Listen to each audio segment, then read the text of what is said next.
What's going on, everybody? How y'all doing tonight?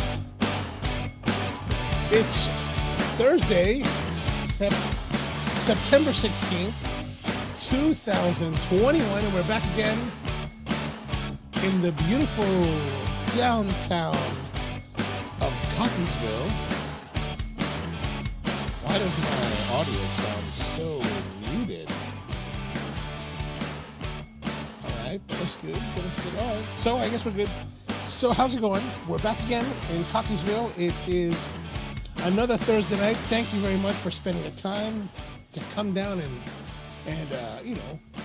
hang out with me.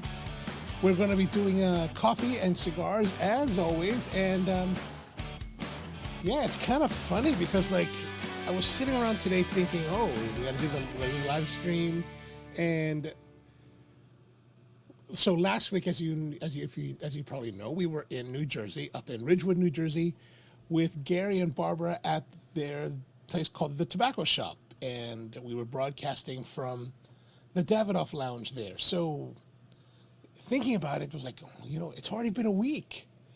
Like that's one thing. Every time I do a trip or something where something happens, that first week just flies by. Like suddenly it's Thursday again, and I'm just always so shocked at how fast life is moving, right? So, but like I said, last week we were in New Jersey. Thank you very much to Gary and Barbara for setting us up and hosting us and letting us stay there and hang out, and just a wonderful lounge. Like I said, if you get the chance to go up to New Jersey to Tobacco Shop, it's a wonderful place, and they have the beautiful lounge. And if you don't want to spend the money for the day pass to go into their Davidoff Lounge, which is quite recommended, they do have this mezzanine level, and the mezzanine level is just really, really nice. Like, oh, you know what? I better check something here. But like, I'm thinking.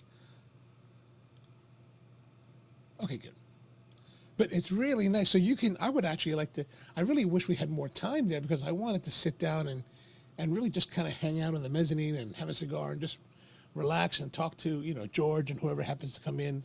So and also thank you very much to George Brightman for putting that all together. It was really great for him to do that, and really had a great time hanging out with you, George. And Rusty came out. That was fantastic. Brought some coffee and showed us how to brew with the French press and made coffee for us. Wonderful stuff from Rojo's Roastery down in Lambertville, PA, who suffered a major catastrophe because of Hurricane Ida. They had water 5 feet up to their roaster. I mean, it just trashed their roastery. And we happened to go to Princeton on the way home to visit with Yasmina Azar, who was one of the newer baristas for Rojo's, and so we hung out with her for a few minutes, and she was telling, we got some coffee from her, and she was telling us the story, like how they're kind of, because we're asking, like, do they have any more whole bean? And it's like, well, they're kind of, they don't have whole bean to sell to guests because, well, they're trying to, they have to use it to serve their drinks. So it's really kind of an interesting thing, and sadly, because they have so much staff and they have so much impact on their revenue stream, that they ended up laying Yasmina off the next day. Actually, she texted me on Saturday and was like, oh, I'm not where, I just glad you came by because I just got laid off. I was like, oh my gosh, that's just terrible. So hopefully Yasmina will get a new place and new position somewhere soon. And we're back again here in Cockeysville, where the weather is kind of hot today. It was pretty warm all day today, and then probably around 5 o'clock, it just took this nosedive with super humidity. And I walked outside for a bit, and I was like, oh my gosh, what happened? What happened? There's suddenly humidity here, and just craziness. So, well, whatever. Now I've got the air conditioning on here in the studio, and it's freezing. It's really, really freezing, and I don't know what to do. So anyway, forget about all that. We're going to get into it. Now it's time for for coffee. We'll do the cigars later. And today we're going to be brewing our espresso Agent 99, which is our kind of our house espresso. And the interesting thing about the espresso is that we try to create a consistent flavor profile for our espresso throughout the years. So every batch, every week, every month, every year, we're trying to maintain consistency in our blend. And to me, that's really the most complicated part of anything with coffee. Because, it's relatively easy for me to go to a farm and find a beautiful coffee with very many unique characteristics, bring that back, roast it, and then offer it to you. Here's our single origin. It's beautiful. It's just wonderful, and you should love it. That's easy. But taking many different coffees to create something greater than individual components and recreating that over time, that's the challenge. And I always think about blenders who work for companies like champagne companies, whiskeys, spirits, things like that. People that are actually taking those ingredients and working with them and creating blends that are consistent to their brand and to their identity over the course of years. And in the case of, let's say, for example, champagne places, those guys are working and making blending decisions based on really, really green and young wines way before they mature. So they kind of know or have an idea or are speculating on their idea of what it's going to turn out to be in a couple of years. In my world, I don't have to necessarily think about, okay, how is this coffee? I don't have to think about how is this coffee going to blend together in 2 years. I just have to worry about it being blended together in the next 2 months. So it's a completely different discipline, and it's really fascinating. And there's Brett. What's going on, Brett? How you doing, man? Tell me you're home. Tell me you're not still working. Tell me you're home. All right, so today's coffee, like I said, is the Agent 99. I've already pre-ground it. I kind of gave it a bit of a coarser grind. You can kind of see it like that, right? All right. Yeah, and if you're watching on the replay, thanks for watching. And if you have any questions about coffee or cigars, drop them in the comments. We'll answer them as soon as we can by the next episode. And if you're here, just drop them comments down below. Let me know what you're smoking. Let me know what you're drinking. All right, so so today's brewer is the Southern Soft Brew. So the Southern Soft Brew is this is called the Oscar, I should say. So the Oscar Soft Brew, the Oscar is the model made by Southern, and it's a German company, and this has been around for quite a long time, actually. I probably bought this maybe 10, 11 years ago or so, and it's all ceramic, all porcelain, and it's an interesting, the soft brewing is that it's kind of like a French press, right? So it's got a big porcelain lid, kind of weighty. And then we have the insert, which is a stainless steel mesh. And the mesh is super fine. Look at that. You can see right through it, right? You can see the detail well of the light, at least. And so it's got the mesh there, but the bottom part, or the top part actually is solid, and it also has a mesh at the bottom. So basically, your coffee the water can infuse from all sides of this filter, and stainless steel, so it's nice and sanitary. I've rinsed it a little while before the show started, mainly because I really haven't used this in quite a while. So we've got our Southern, German made. Where in Germany is it made? The Germans, they're always very stout and robust. So this was all started by a guy named George Southern. Or no, maybe, I'm sorry, it's not. I keep thinking Southern is actually British, German, but it's actually British, sorry.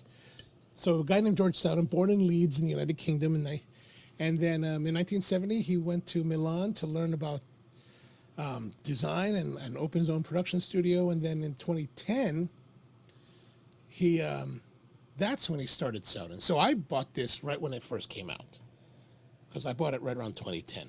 And yeah, so it's an interesting brewer, and we're going to go through how we actually brew it.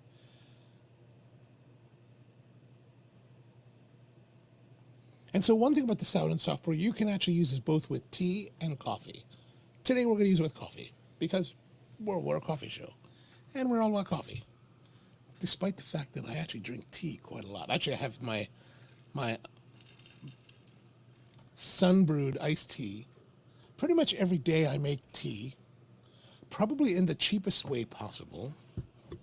I get these big tea bags from the grocery store. Lately it's been Louisiana. I was looking for, Skip Martin recommended I try Community, but I haven't been able to find Community around here. All right, so here's our Southern. Let me turn this bar off.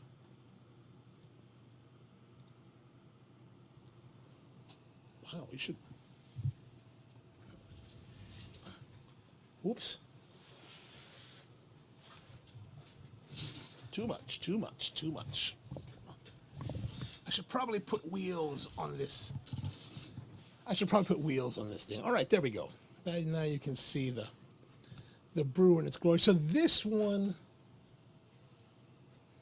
we're going to take the coffee, and we're going to put it in here. So again, we're just making 12 ounces, so we're using 24 grams. You can barely see it at the bottom, right? Yeah, you can see it there. There it is. Okay, good. Now we're going to put that inside.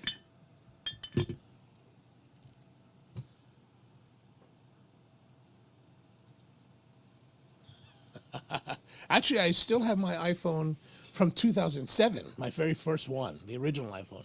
I still have that. And Brian wants to know, did I buy that at MoMA? No, actually, it's been like 11 years, so I don't really recall where I bought it, but I probably bought it online or something like that. But it's quite attractive, isn't it? Very very attractive. All right, so because I can't see and I don't have a scale, we're gonna measure out our water. So I've got water just off the boil.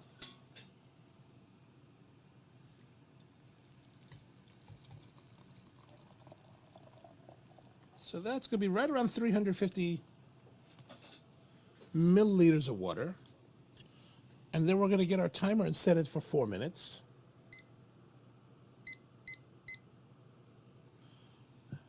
And then we're going to add, so what it says is to add the water.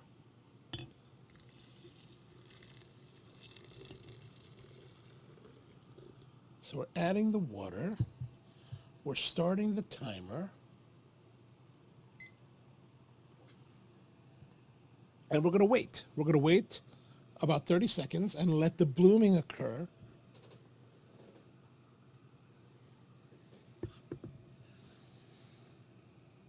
This is what they say in the directions. I had to read them earlier because, to be honest, I haven't used it in such a long time. But I always see it and I always think, oh, that's really nice. Actually, this was on display at the Hamden shop for a long, long time. And it was one of the things I definitely wanted to keep. I was like, ooh, we're going to keep that. All right, so now we're about 30 seconds into it, or just over 30 seconds.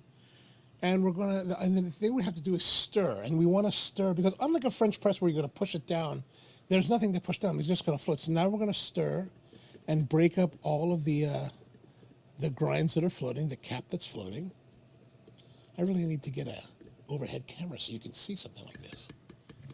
All right, there it is. We're using a bamboo stick, our bamboo stirrer. Very fancy. Japanese made. And then we're just going to place the cap on top and wait. So, Brian, did you get that message I sent you earlier? I was at one of my friend's warehouses today because she has an incredible amount of equipment. Like, the amount of equipment is just incredible. Like if you want, so here's the thing. So this is for anyone. Now, if you're looking for pallet jacks, electric pallet jacks, and you have some level of handiness and can repair them and feel like repairing them, let me know. I can help you source some of that stuff.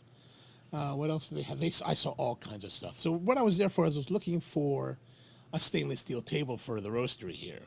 I need one about 5 feet and, 30 inches deep will be fine, but really 24 would be ideal.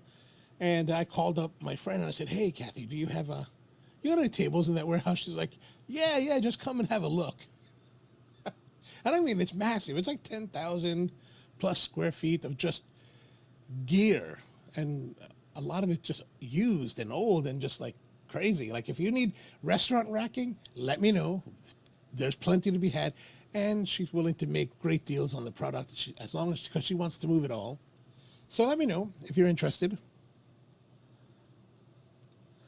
And yet, Di says shaken, not stirred. And there's Rusty, still riding the high from last week. Thanks again. Oh yeah, absolutely, man. It's a great time to come up. Thank you for making the coffee with us. Fantastic to have you and hang out as always. And Brian says, I think I want to go 30 by 30. I get it. I thought there was one in a box, brand new from Eagle Manufacturing, but unfortunately it had the code of 3018. Or no, 3618, which means that it's 36 inches by 18 inches. So just too narrow for your purposes. And then with the wheels do make it interesting, make it a lot easier. Although it just depends what you want to do. If you want to move it around, but depending on how heavy your equipment is, I wonder if there's an option for pneumatic type of wheels. So we're talking about Brian's actually getting a pizza oven, tabletop pizza oven with a 28-inch deck, and so he's looking for a table to place it on. And we're talking about stainless steel work tables, like out of restaurants that we use, and they're pretty durable. But yeah, okay. Time is up. 4 minutes is up. Now it's time to brew or to pour. So let's pour. We're going to pour it out and decant it.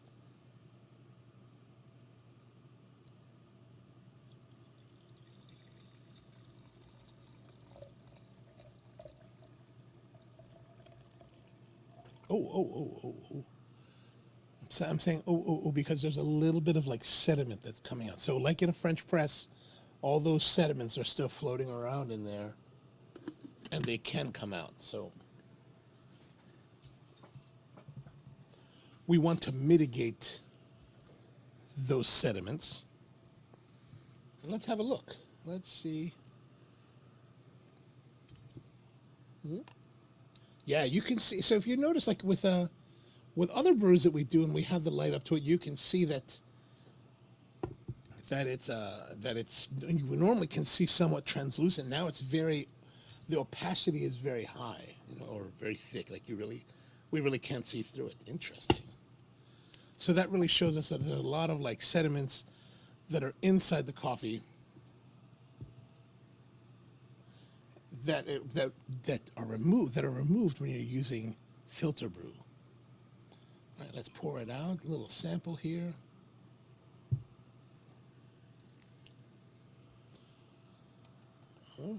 Yeah, a little more. You can see this because there's less quantity of liquid, but you can still see even in the video that there's a bit of opacity to it. And on my side of it, it is very opaque.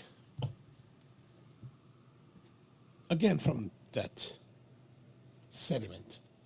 And Brian says, oh, the oven's only 200 pounds. Well, that's not too bad. That should be easy for the regular casters. I think the regular casters probably rated to 120, 150 pounds per wheel, so plenty. All right, let's get some nose. Some nice fruity berry tones on the nose.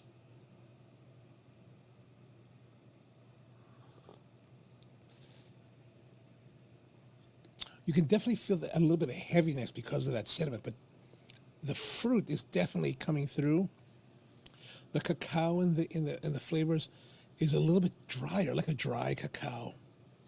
Almost kind of like you're having like if you took your finger and you put it into like Hershey's cocoa, like the cocoa, not the milk chocolate, but the cocoa, right?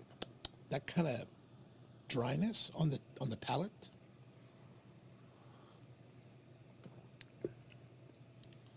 The finish is nice and clean. A bit of nuttiness, maybe some like almonds. And Dice says sediment equals flavor country. Yes, yes. Except when you're finally at the end and the sediment is settled and you get that like, oh, that's not so pleasant. That's not so pleasant. All right, so, okay, we got the coffee rolling. I'll put that down for a moment. And we're going to move on into the cigar portion of our show. And if you happen to be watching us on the replay, be sure to leave your comments. And those of you who are watching, let me know what you're smoking and what you're drinking and where you are. Are you outside? Because it was raining, but it looks like, at least here where I am, it stopped raining. All right. Yes, sir. Yes, sir. Okay, so today's cigar, of course, comes from back to our normal purveyor, tobacco leaf in Jessup, Maryland. And we're smoking today the Gran Habano Blue in Green Gran Robusto. And this is a pretty big cigar. Like Gran Robusto is pretty big. It's like Churchill length, right? How long is this? Let's see. Let's see.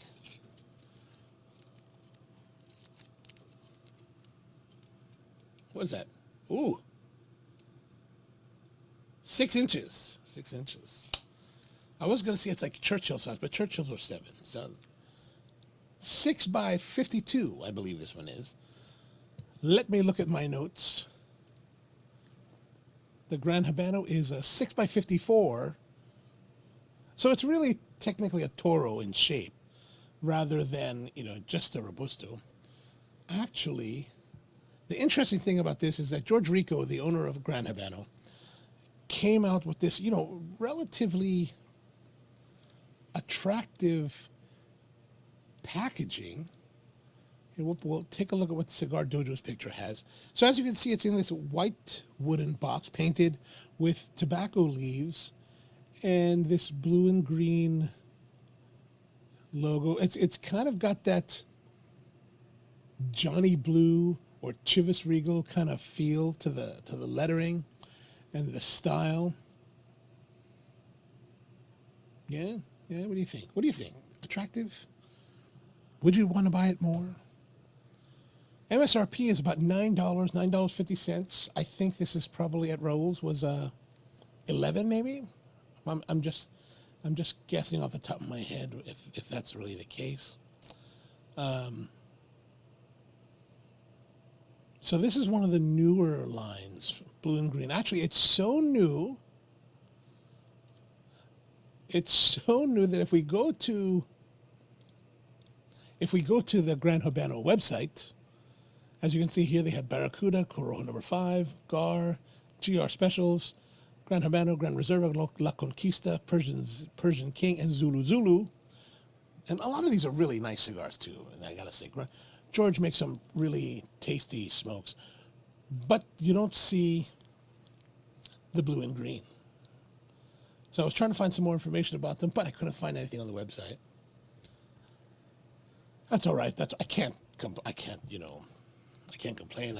I'm terrible at updating my website. I mean, like if you were to go to the page now that has today's coffee, it doesn't even have a picture. Like, how come I haven't put a picture up there? What is wrong with me? I don't know. All right.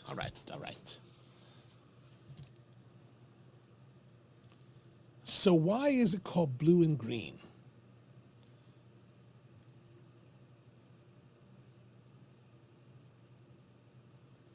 I don't know. Blue. Oh, because it's what is it? There was a. Oh, there's a Miles Davis song album called "Kind of Blue." So Maybe it's kind of like blue, kind of blue, with the green from the Connecticut shade wrapper. I don't know, something like that. So it could be. It could be.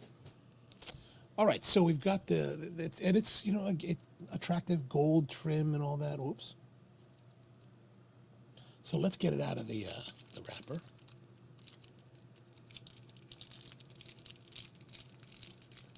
So as you can see, it's wrapped in, outside, after the cello, you've got it in this cedar that has this gold ribbon. Oh, fancy, fancy, fancy. You know, this is a lot of fancy, and this gold and blue band. This is a lot of fanciness for a cigar that's only $9, or that MSRP of 9 something. You know, if you were, you get less for a Davidoff for $30. All right, let's pull this. Oh, it's tight. It's tight. It's tight. Pulling it out is tight. Oh gosh.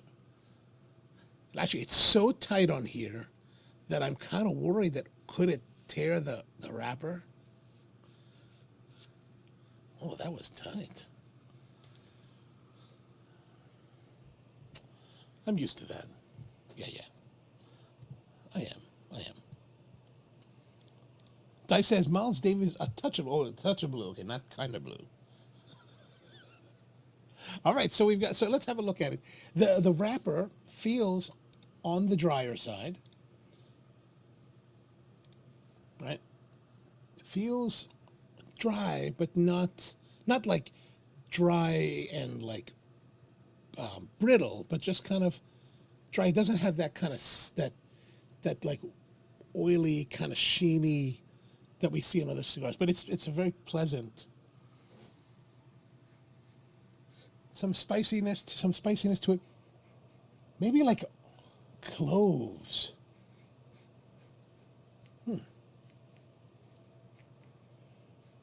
Do people still do this at cigar shops? Or do they still pick up the cigar or not? I don't know. All right. Time for some cutting.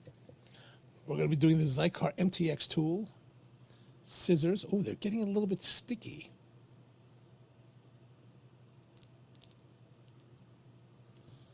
All right, there's the cut.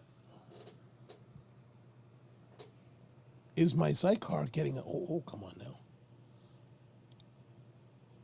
Is my Xikar getting old?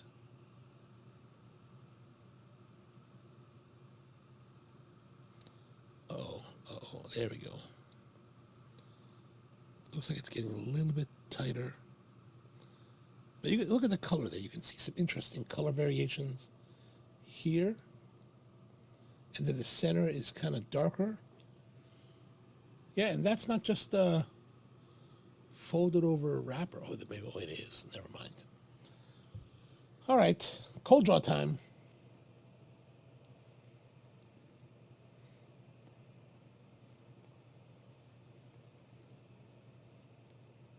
Oh, I get on the palate, on the tongue, this kind of flavor of this thing called cocoa gel.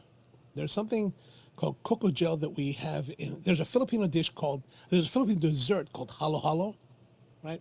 And what that is, a bunch of fruit preserves with ice and evaporated milk, and you mix it all together, which means halo halo. Halo means mix, so halo halo, mix. And one of the components, one of the fruits is a thing called cocoa gel, so like gelatin made from coconuts. And there was a taste of that as I was tasting the wrapper during the cold draw.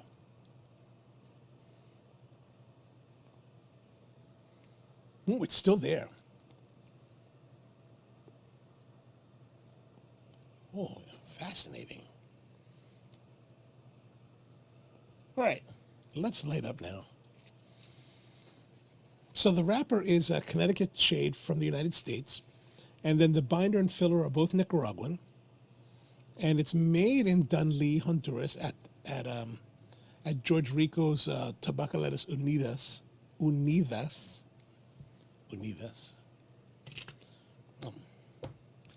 And look at this. I found some matches from last week. Did I steal them? No, no, no. Okay, maybe, maybe. I couldn't help myself. Actually, what I really did help myself because I was what I didn't get to show you guys was the what do you call it? The ashtrays. The ashtrays I thought were, you know, over all these years of cigars, I see a lot of ashtrays. I have a lot of ashtrays. Too many ashtrays. But I have to say the Davidoff one, the ones they had, the Davidoff ones at the Davidoff Lounge last week, they were some sexy looking ones. They were like really plain but beautifully porcelain white with gold Davidoff written on it, just tastefully on like the edge. Oh man, I should have taken a picture too.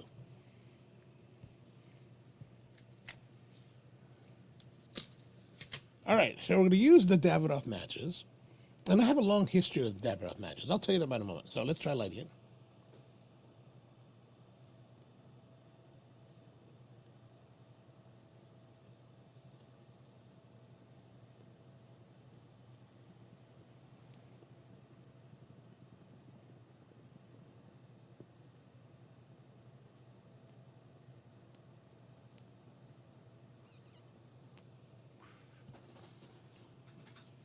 Okay, that did not go well.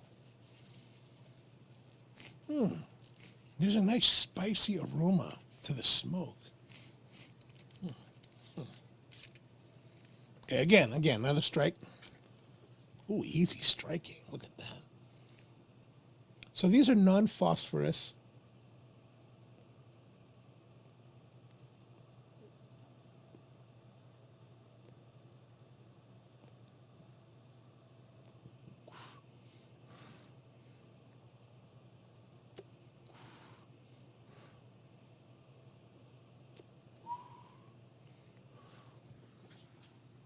These are non-phosphorus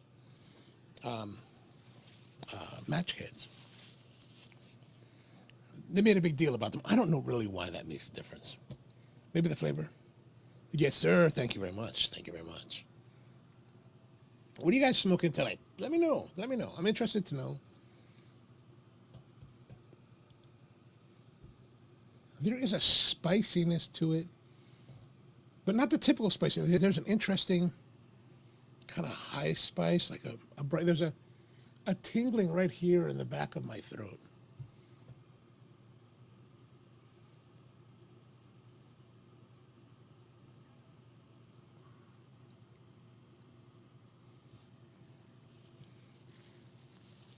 For me last week, one of the great things that I enjoyed a lot was not only meeting Gary, but listening to what he had to say about ventilation. Like the ventilation at the lounge was just stellar, like unbelievable. And his whole thing boiled down to he puts exhaust ports above every pod of seating. I don't know if you didn't stay till Gary didn't actually come onto the show to the very end, like at the end of the third hour. So chances are you might have missed a bit, but it's really, and it was interesting because basically the exhaust port is like you took you know how you have recessed lights in ceilings, those par can recessed lights?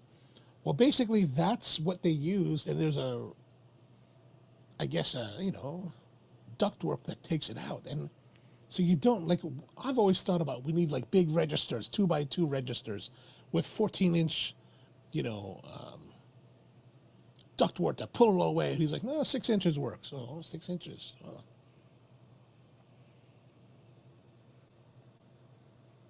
So which shows again, it's not about the size, it's about the technique.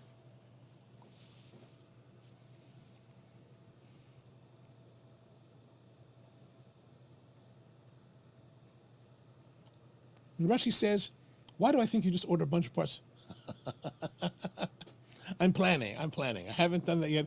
What I right now have facing is that eventually I plan to move the broadcast of this show to the new part of our roastery. where I've been setting up a more full-featured studio. What's really missing right now is actually the internet access. So we have to run gigabit Ethernet cables out from here, basically, all the way there. And it's about a 85-foot run. So once we run that out there and then, add switches and Wi-Fi routers and all that, it'll be ready to go. Because pretty much we've got, most of all the gear is there now.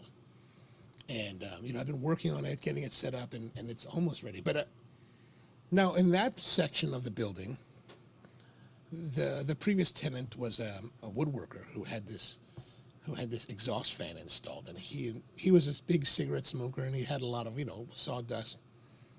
And instead of doing those vacuum systems, what he did, he just put this big 24 by 24 exhaust fan, like the type you see like in the walls of those big fans that spin with a Dayton motor, and it spins at something like 1,700 RPMs. And it moves like you're sitting there and like the smoke is just flowing because it's just a ridiculous amount of power. But the problem is because it's so much power and so big, it makes a tremendous amount of noise. Actually, let me see if I can show you how much noise, because this is something I haven't even looked into yet, right? Meaning that I've been shooting a lot of video footage for the channel that's going to include I'm planning on including footage. I'm planning on including like kind of vlog type videos about the way we've been building this place out, and I think this is it.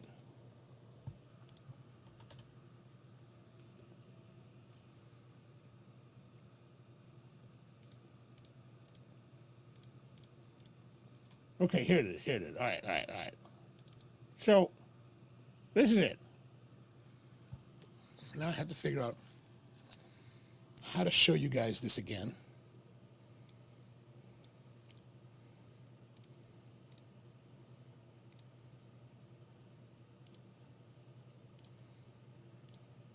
All right, so this is kind of one of the setups that I have running. And basically this is one of the setups. It's not fully lit. I was really just doing kind of this, checked on this, what do you call it? Just kind of the general idea. So what this is we've got this gray background, this dark green background. And that chair that I'm in, I actually found this chair at Goodwill. Actually, Brett, I got some footage of Brett in there doing some routing outside with like all of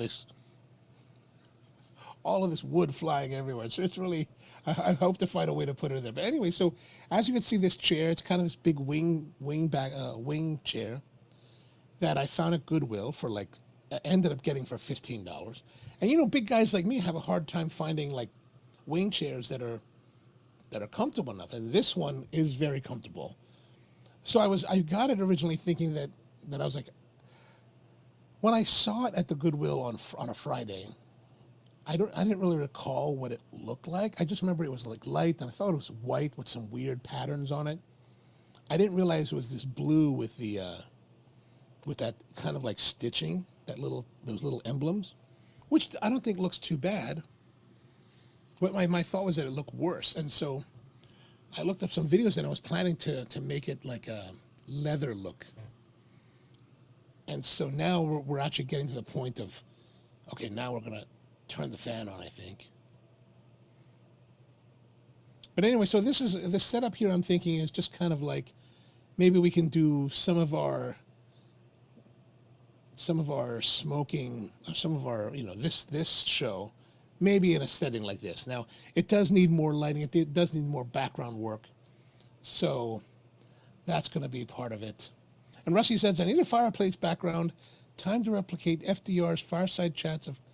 Oh, you know what? I need to look that up. I'll look that up and see what I have this idea for a background piece that I think is pretty epic, but I'll save that for when we actually do it. All right, so my idea here was to like try smoking and see what it was like. So what I'm smoking here is actually Rusty, you've had this one.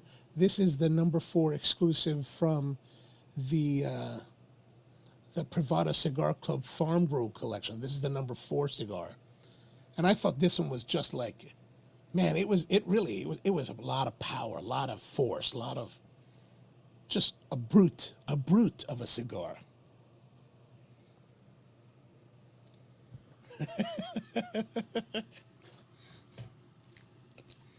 Inside the cigar studio, that might be nice. I like that. I like that title. So I'm using that little torch lighter, not bad. But I always find those torch lighters with the real pencil thin torch to really be more difficult to light. All right, so let's listen in a little bit. Let's see what I have to say.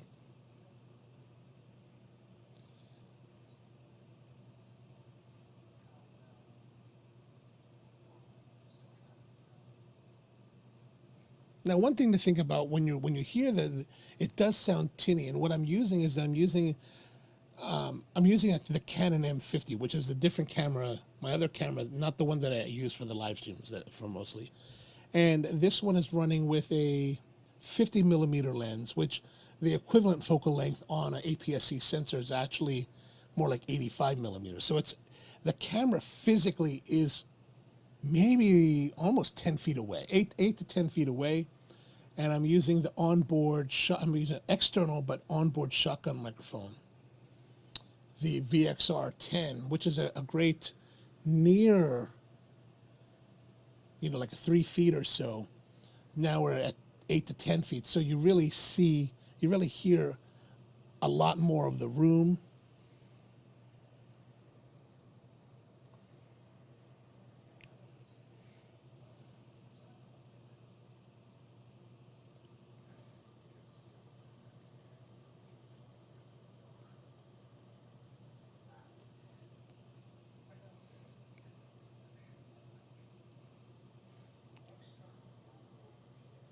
There it is. See, like I said.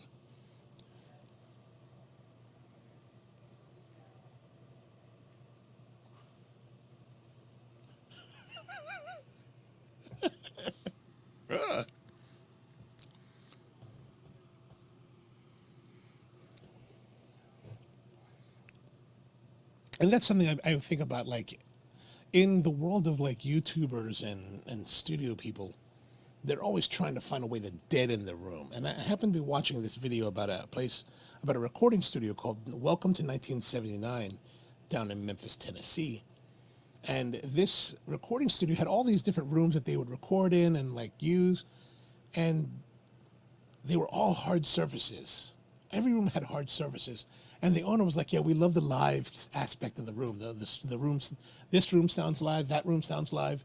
And I just thought, you know what, maybe let's see how live does this room sound? And, I don't think it's terrible. Now, one of the problems, you're hearing this fan.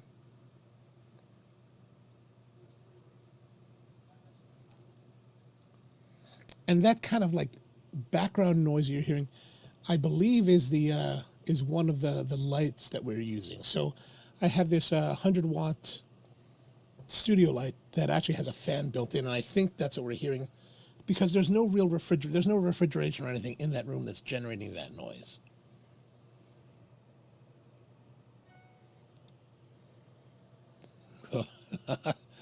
Suit up would be nice. We'll have to work with that.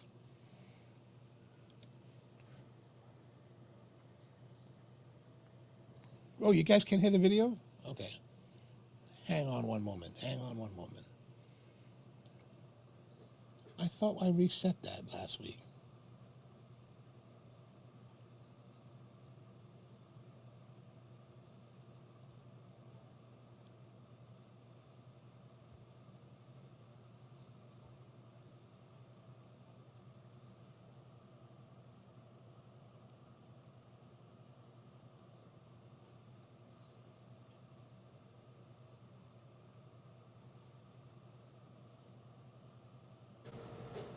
How about that? Did that work better?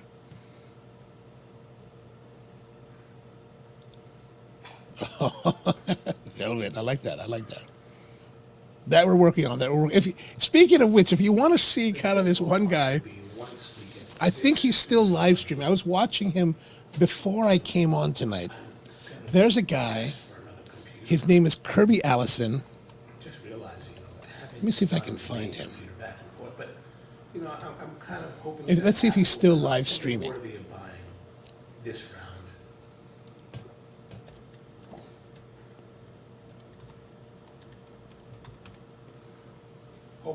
Hopefully an improved version of the Mac Mini, where I can take. Oh no, he finished his live stream already, but he was on earlier. Here, let me switch to him for a moment. Bring the current M1 Mac Mini down to the studio. We'll stop myself for a moment. You can see enough. It's too much talking. Too much talking.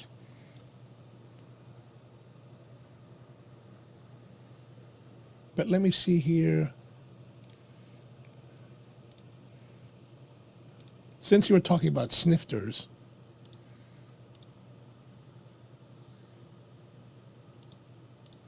all right, here we go. This is Kirby Allison. You've got to be a subscriber. Here you are, velvet jacket. I'd love to hear where you're from, but you've got to be a velvet jacket. If you're not a subscriber, shame on you. You should go subscribe. And he's got the wingback chair. He's got the table. I'm not quite the business class level yet. I like to call.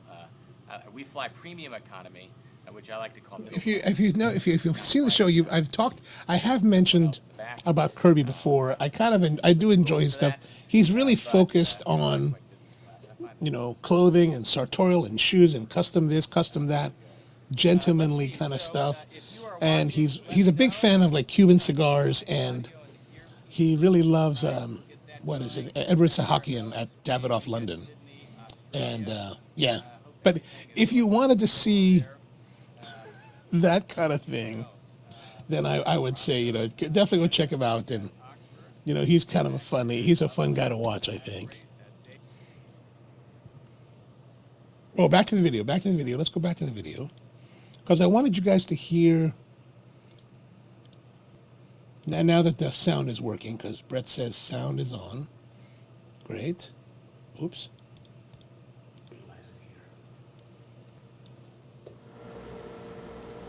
So now you can hear this fan, right?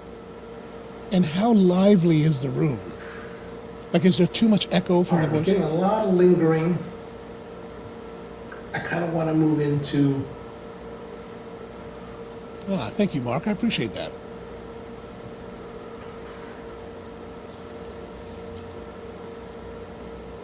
I actually have a robe. Be nice is to have some. I actually have a robe left over from our parade that we were featured in for the calendar a couple years back. All right, so I think now we're going to go turn it on.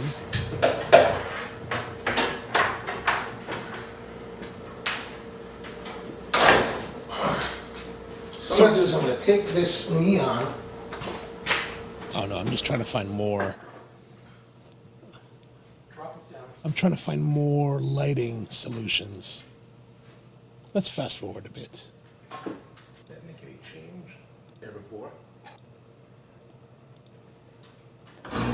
There we go. Now we've got the fan is running. To give you reference, the fan. So as you can hear, oh yeah, it's quite loud, and I'm sure it's affecting the sound of my audio completely. What I really should be doing is recording the lavalier that might cut down some of that. Yeah. So there you are. That's kind of what we're working with now. So going back to what I was saying before, we're trying to figure out how to mitigate that sound while providing exhaust. And so one of the things I haven't really looked heavily into yet, but is that, so I don't think that the motor allows us to put a variable control on it. So it'll just burn it up otherwise, right? So variable drive motors are completely different animals. And it doesn't seem to be one of those that has multiple speeds. I think it only has one speed.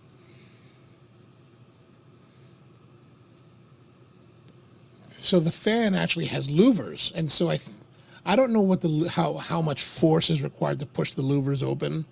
Does it need the full force, or can I put a smaller fan,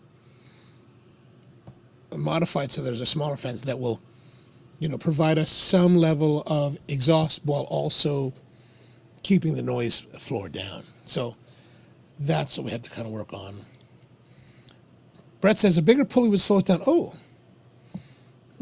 okay. I have to look at that. I'll look at that tomorrow. Yeah, because that fan is rolling so hard that it's giving so much noise. But it moves a tremendous amount of air. The difficult part is when we were testing it out the other day, it's like you're trying, especially when we're sitting close to it, you're trying to talk to each other. And I find it difficult to hear what everyone's saying.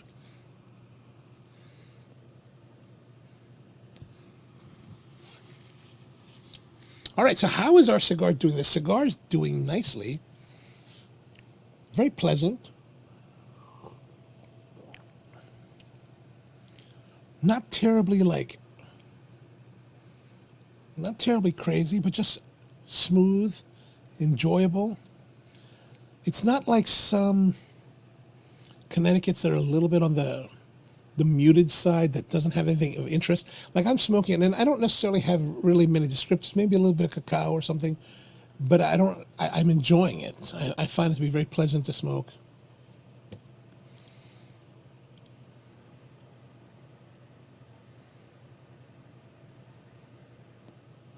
I would say there's some creaminess to it. I'd say it's a medium bodied cigar. And it actually goes well with the kind of fruitier and a little bit of cacao notes in the coffee. It goes nicely with that,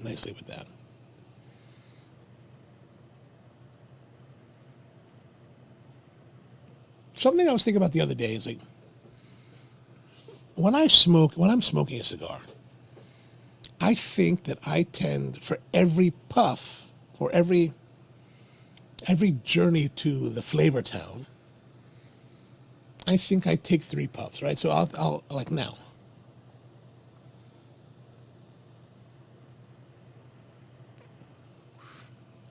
Like I'll do 3 puffs to get and I don't feel, if I only do like if I sit there and do 1 or 2, it feels like it doesn't feel comfortable. It feels weird, like it's strange.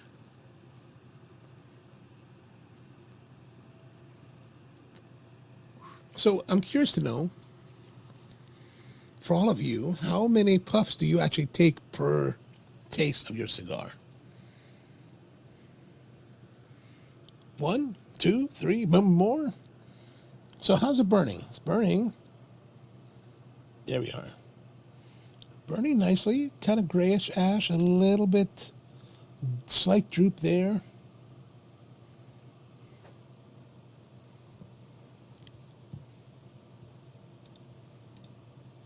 Why, yes, you did. I must say, as much as we may think of our flavor town leader with concern, one thing he always seems to be a good guy at the end of the day.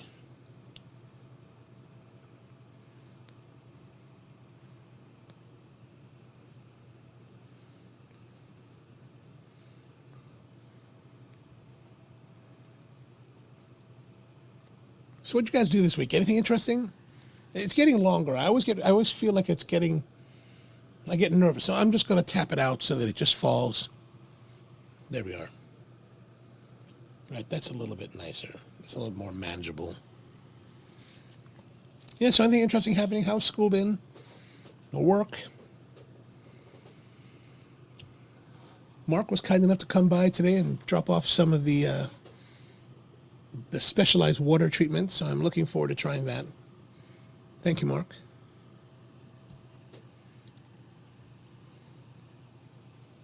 Rusty says, I love Guy Fieri. Diners, drive-ins, and dives was the inspiration of my American regional. Oh, cool. That's very cool.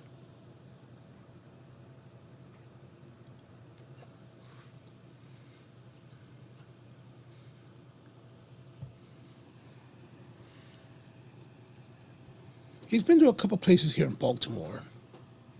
I think I've been to a couple of them. He went to this one pit beef joint that we have here, and basically pit beef is top round that they essentially grill over charcoal and then slice it, medium rare, or whatever you want, onto Kaiser rolls with horseradish, mustard, tiger sauce, which is basically mustard, horseradish, and mayonnaise.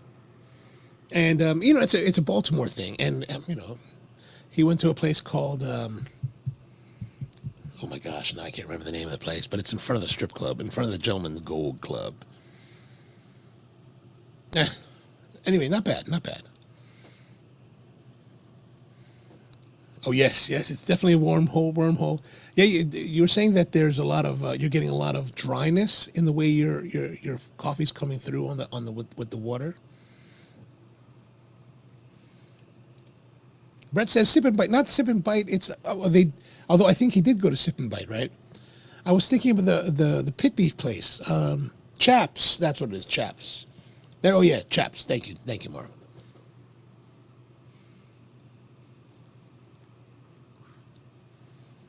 The problem with Chaps, my problem with Chaps, is that if I go there,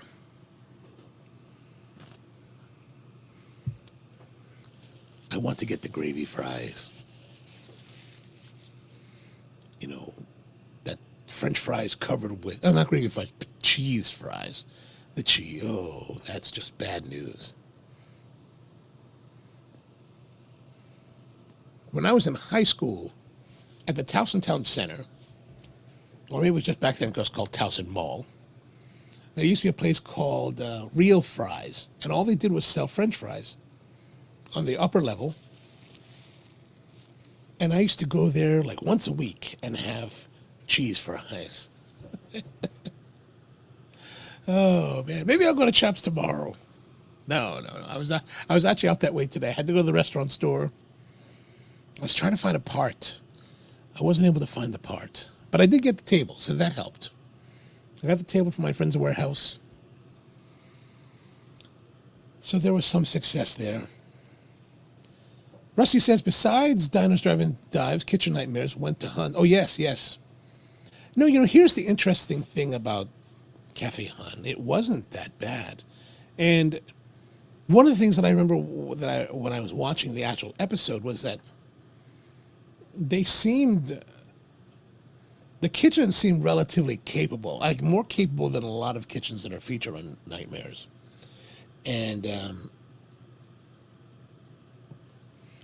yeah. So the big thing for Denise was that, so it's called the Cafe Hun. And here in Baltimore, the term Hun is a term of endearment for Baltimoreans. And basically, you amongst a certain segment of the population, typically white, working class, South Baltimore, Arbutus, kind of the southern and southwest parts of the city, and the general Baltimore metropolitan area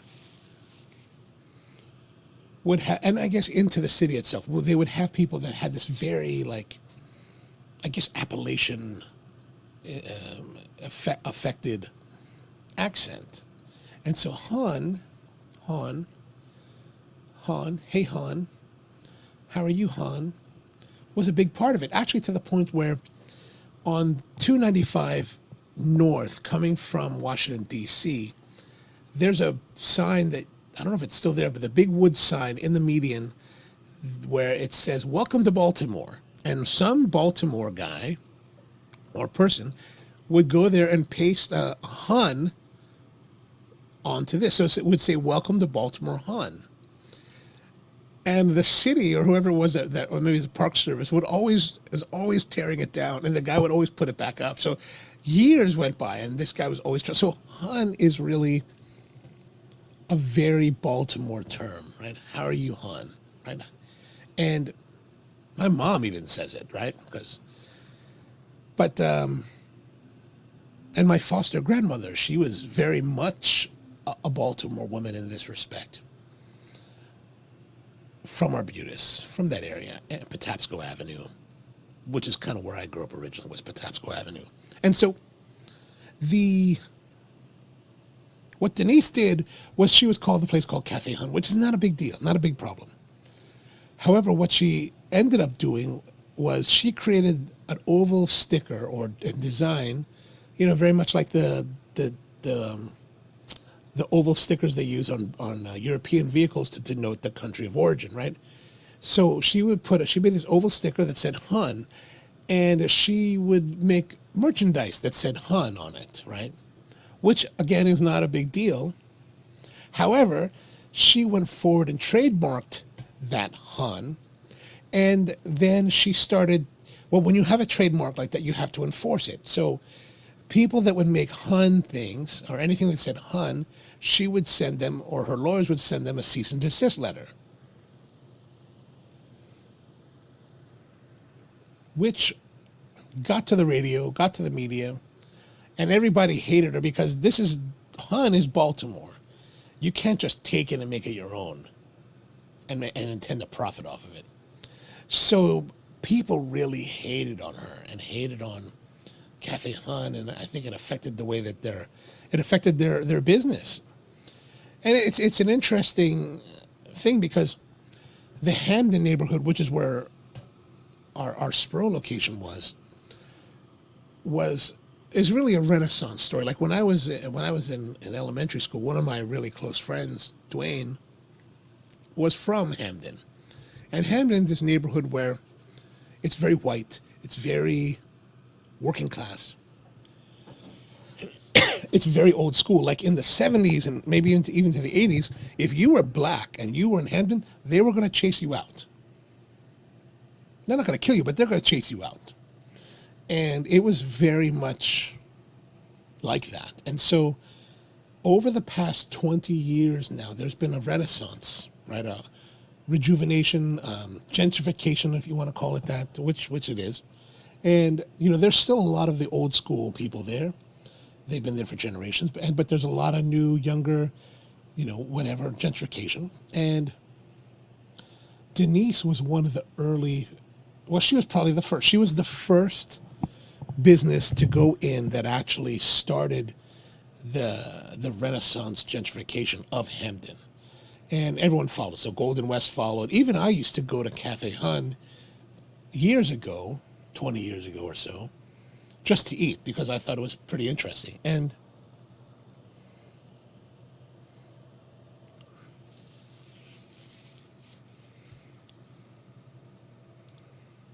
like a Hopo do, like a Hopo do with any restaurant. Oh yeah, exactly. And so that. Oh, and so restaurants, has it gotten better though? Yes. Her relationship has gotten a lot better, I think.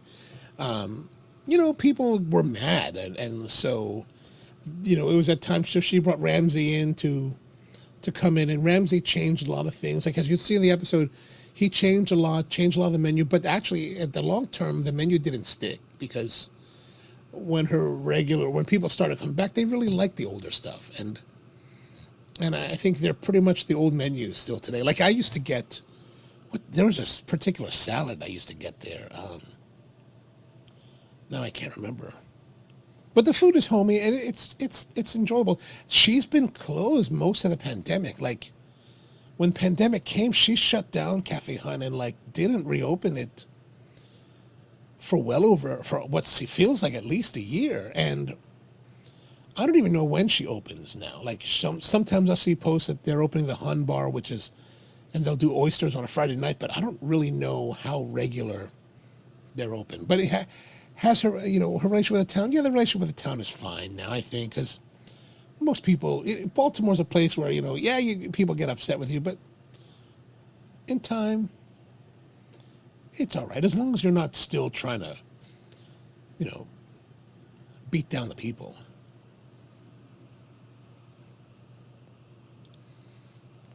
And Mark says the vibe is John Waters-esque. Yes, very, very, very much so. They're really big about celebrating the whole bouffant hairdo, polyester.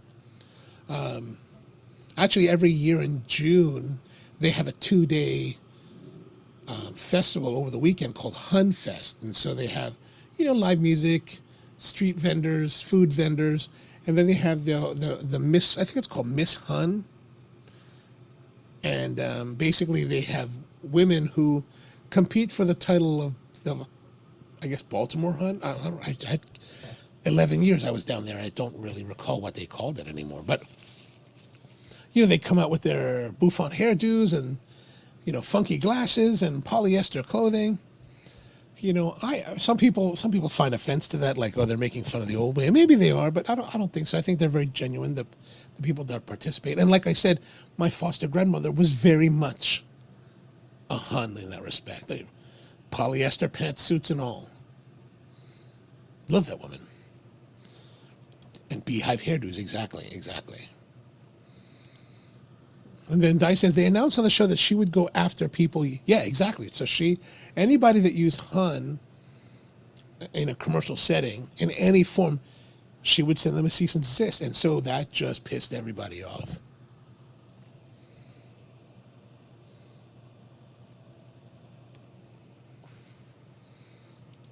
Oh, that she wouldn't. Oh, okay, yeah.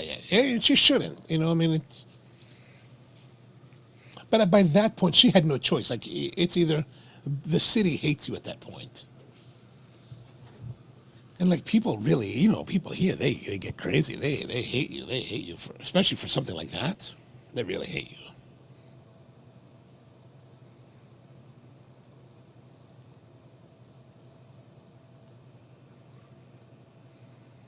I mean, what would be I'm trying to think about what do I know pop culture wise up in New Jersey, New York, that would be similar, that is somebody.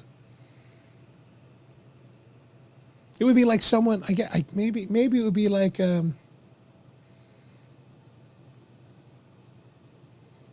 don't know. I was going to say, forget about it. Somebody trademarking that. I don't know if people up there would get upset about that. I don't know. But anyway, so we're still rolling along here with the blue and green. Why blue and green? I still haven't figured that out. I've read quite a bit online, and I still don't know. Blue and green. I thought, it's so small. Look at this. All I was going by was the band, right? Look at this. You can barely see the in. The only time that it was in is when I looked it up on the internet. Blue in. I thought it was blue N, like the letter N. Who knows? All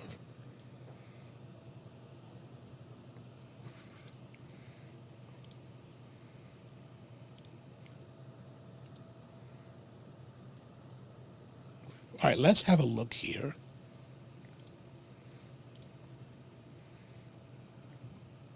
Let's have a look and see what these guys have to say online.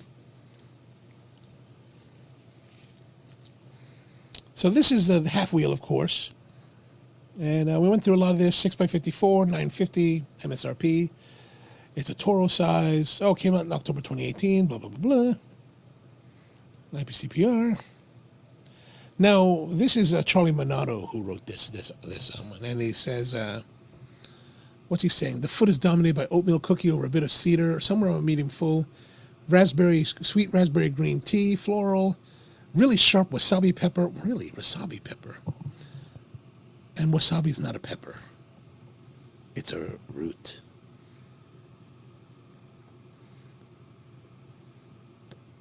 You'd think Charlie would know that since his last name is Minato. Actually, I was just at a Mitsuya market on Friday, since we were up in New Jersey. And I was really tempted to buy they had fresh wasabi from Japan. Like the whole root you get there. But what am I going to do with that? It's expensive. It's like super expensive. It's like $25 for this little tiny piece. So let's see. Some sweetness around the tongue, floral flavors, creaminess, cedar finish, profile wild, soggy oatmeal. Oh. Dice says maybe the green in blue, or blue in green, is color theory. Maybe it's color theory. Cool, calmness. Oh, good point. Good point. Calmness and peace. You know, maybe like the idea that the Connecticut shade wrapper is more calming, more subtle, more subdued. That could be. That could be. So Charlie says retro hail has a non-bread like flavor, with elderflower. Flavor is full, body is full, medium strength. Great jaw. Yeah, the straw is very nice. I'm not getting. Oh, mild amount of paprika. That's an interesting thought there. But he's getting herbal flavors. I don't know. I'm not getting. You know, this is one of those cigars that don't necessarily give you a script. Like some cigars, they give you this really like almost like a script. Like it's very clear that this is this, and this. Where this one is just a really nicely blended cigar that has a lot of whatever the different flavor components are coming together in a very harmonious way.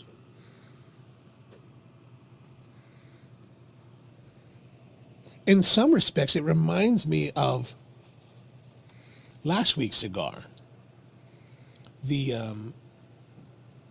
Imperial Jade, that pre-release cigar from Hochi Blanco. Man, that was just killer.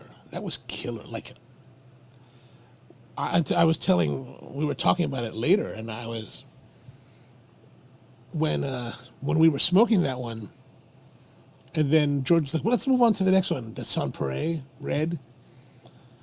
I was kind of I kind of didn't want to move on because that Imperial Jade Toro was just so beautiful. It was probably, I described it as being one of the very best cigars I've smoked in probably 5 years. And yeah, it was. When we after the show we did relight that one and the relight was not as, it was sharp. It was very sharp.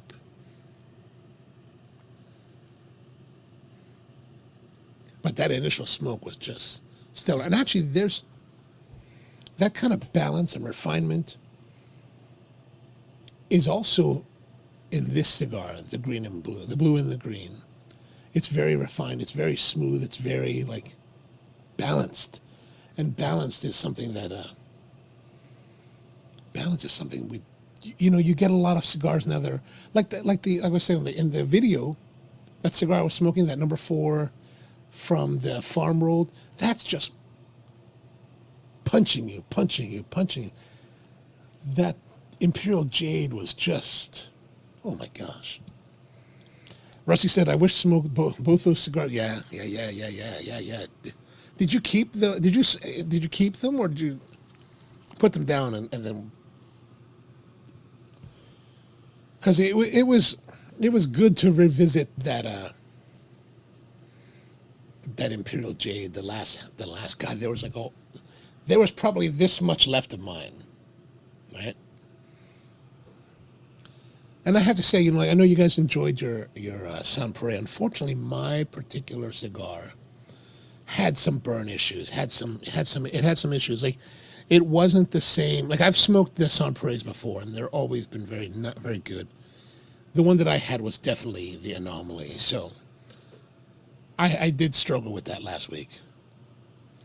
And Rusty says, my college roommate who was in the Navy band at the academy makes a day trip with his Japanese wife to Mitsuo twice a year. Yeah. You know, every time that I go to Star Chefs, ICC, in Brooklyn, I'm always driving now, the last several years. Well, actually, I've always driven because, first of all, like sometimes, man, you end up getting like equipment. Like they've given me all kinds of equipment. It's crazy. It's just, sometimes it's a little bit crazy. Like, I've got a tabletop deep fryer and a tabletop griddle from Waring. And Waring was just like, the reps were like, here, just take it with you. I was like, if I could only get Il Forno to just give me that pizza oven, Or that one guy with the wood-fired oven. That would be pretty dope. But I'm not famous enough for that. Dai says, he gets wasabi, you get halo halo.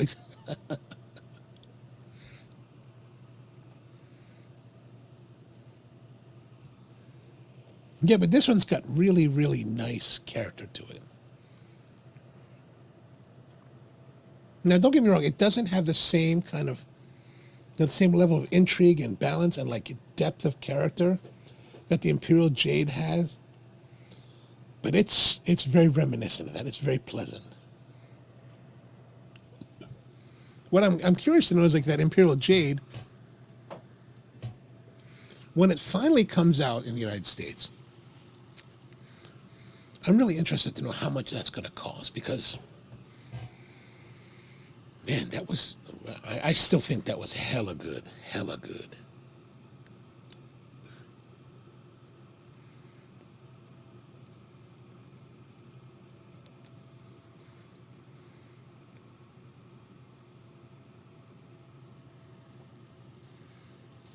All right, let's go to the mailbag.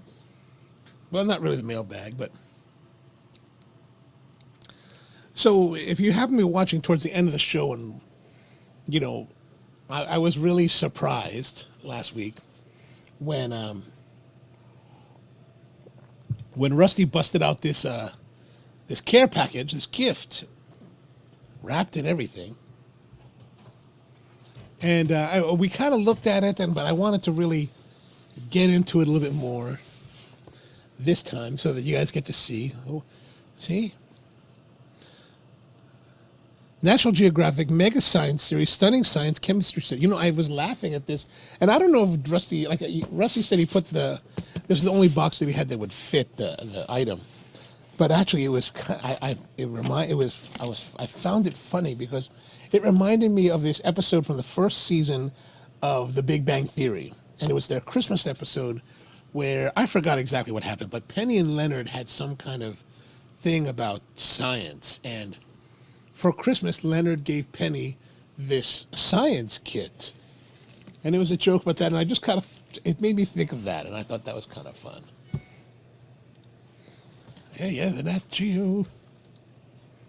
All right, so inside the Geo box was this Rubbermaid de facto humidor. And the best bit, look at that, the sticker. That was awesome, man. Thank you very much, Rusty. I really appreciate that. So inside we've got it's got these little wings. You just pop them up and then open it. It's got a good seal, so it's pretty tight. So it should hold the humidity quite well. And it comes with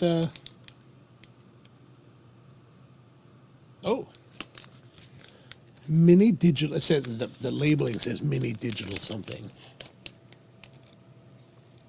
I'm guessing it's a hygrometer, but let's have a look and make sure. Oh, there's batteries. Excellent.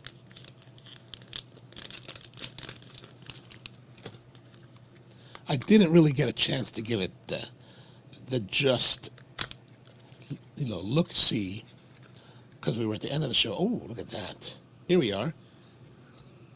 Little temperature and hygrometer. 21 Celsius and 61% humidity. Nice.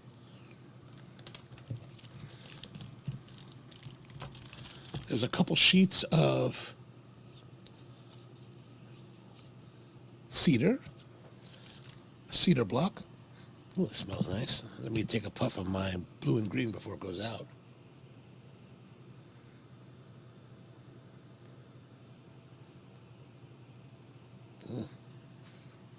Very creamy, this cigar now.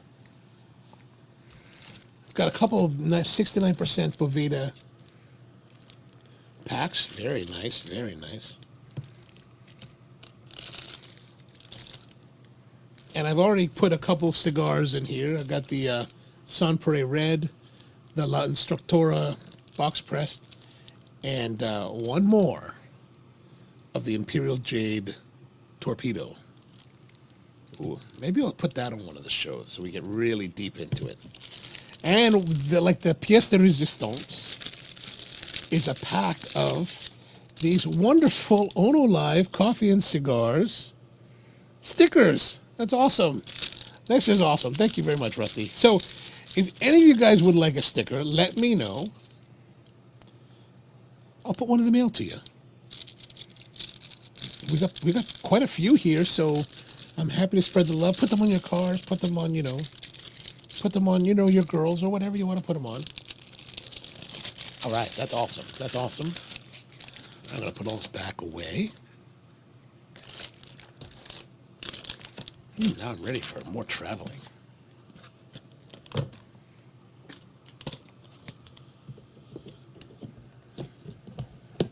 Yeah, so again, if you want to get a sticker, just put it in the, just send me a message and I'll be happy to send them out to you.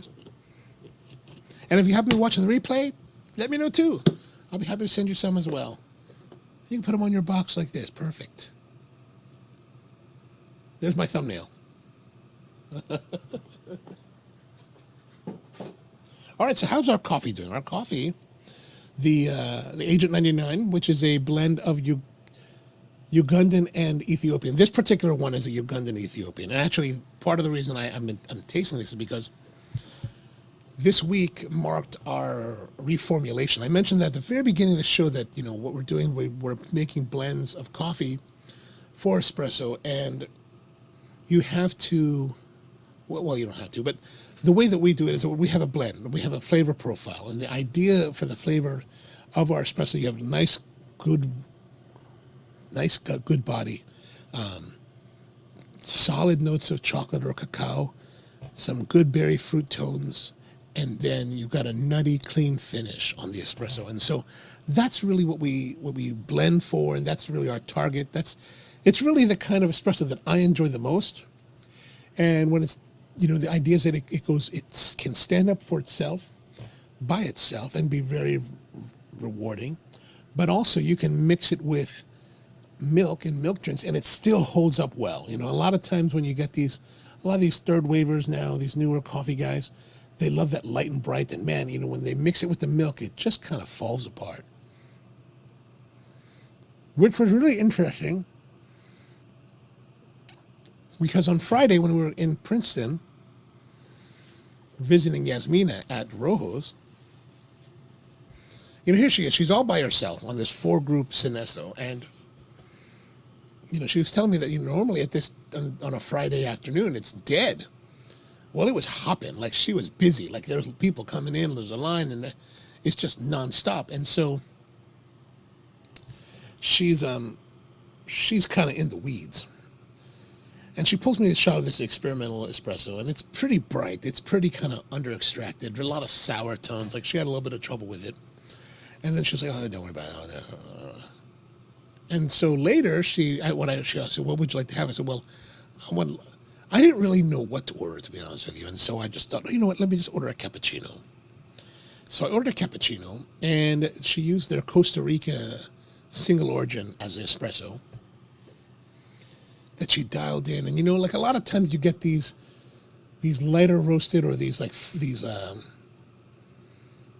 high bright acidity kind of coffees, and I just hate the way it goes with milk. Like, it's just not enjoyable. It's just so much clashing. But she made this one, and this cappuccino was just wonderful. Like, very much orange notes from the espresso that went well with the milk, and just balanced. It was very, very well done. Like, I was really, really surprised.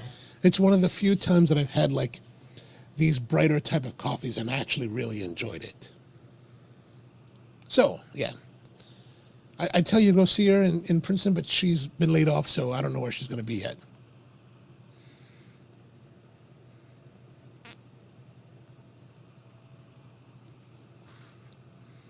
I was trying to get her to come up to Ridgewood to come join us on the show, but,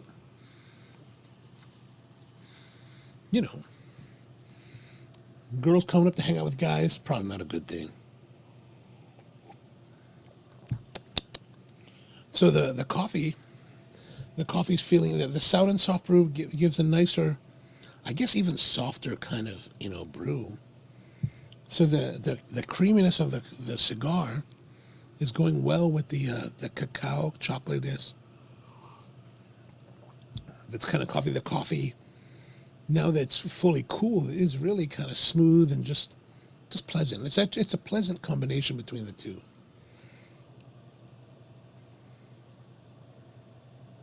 Of course, if you'd like to get some of the coffee, it's the Agent 99. It's on our website, sparrowcoffee.com. Just enter Agent 99 into the search bar because evidently I forgot to categorize it. I forgot to take pictures for it. Oh, gosh. I'm a disaster when it comes to like updating websites. But part of what's coming up also is that, since I was talking about the blending of the espresso, I just shot a video yesterday. Yeah, yesterday. That maybe it won't be released until next week. And it'll be released on the Spro channel. So Spro Coffee here on YouTube. But it's about the blending of the coffee as well.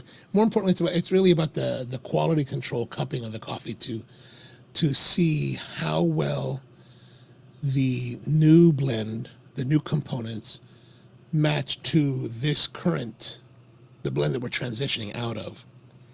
And we're also looking to see consistency across roast batches. And I think that's an interesting thing to look at because, you have a coffee and like you're trying to match it with each roast so that every batch that comes out, not just in one day, but also across, time, that you're roasting and blending and flavors are consistent so that, your guests who try your coffee,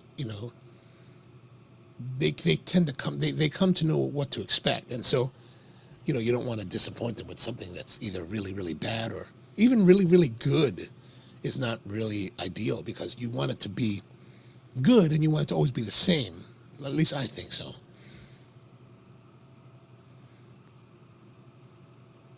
And that's true, I think, for blends. Now, when it comes to single origins, that's really where we celebrate the individuality of the coffee, and even as it changes through time.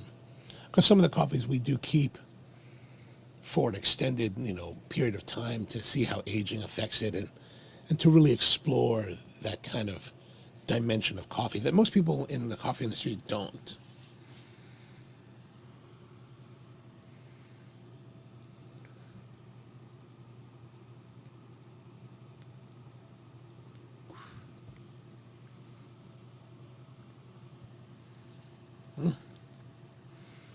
Yeah, this is smoking really nicely. The blue and in green, Gran Habano. I'm really finding this to be quite pleasant. I've got to start thinking about other cigars for the next coming weeks. But we only have it scheduled out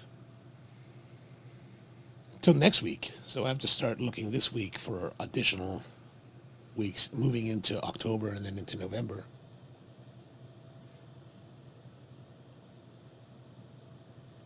If you have any suggestions, let me know what you'd like to see us review here. I'm trying to find cigars that I've never had before. Something that's new, something that's not necessarily new, but something that's just different than what I normally smoke, especially.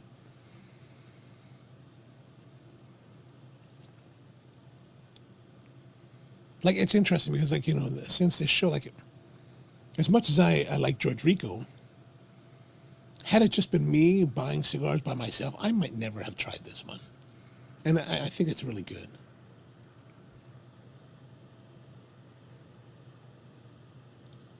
Dias, speaking of blends and single origins, have you seen what Rick Astley is doing? Rick Astley is doing? No. Rick Astley. Let's have a look.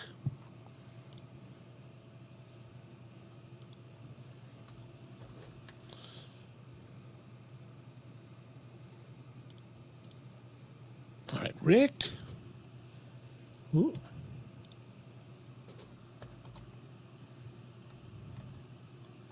Rick Astley.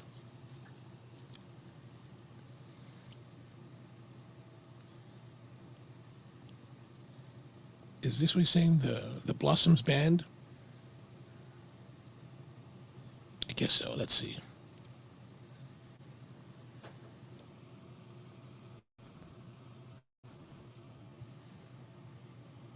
To John the Smiths. This is a high pressure tune. This. I was thinking that, I was like, Should we have a Jaeger then? do you want a Jaeger? I like that. A Jaeger? Have you? Yeah, I'm sure. Yeah. Say one minute. Thank you. Fucking shot. That's a...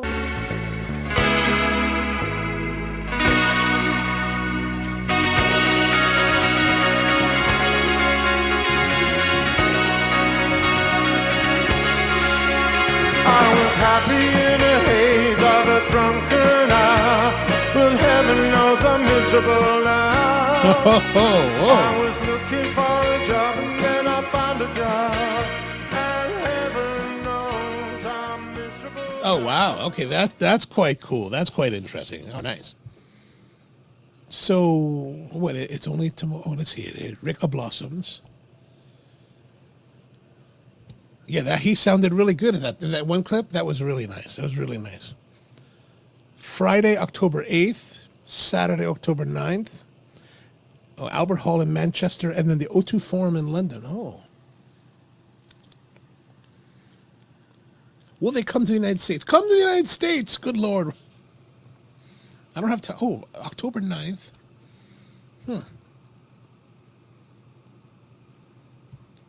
I think that's the NAB show, the National Association of Broadcasters. But I will not go into that. But how about, all right, so October 9th in London.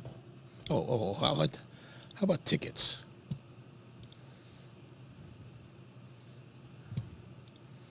Remind me when tickets go on sale. Look at that. £40. Not if it was U2, it'd be like 200, it'd be £300 or more. That's not bad. All right, so let's see. So if we wanted to see this happen,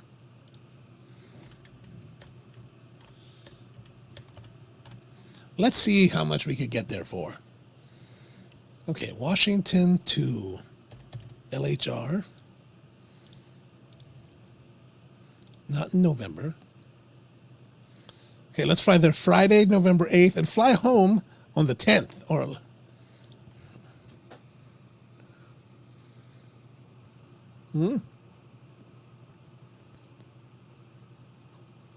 So we can arrive by 7 a.m. on London time, leaving out of Dulles. Okay, now what about British Airways?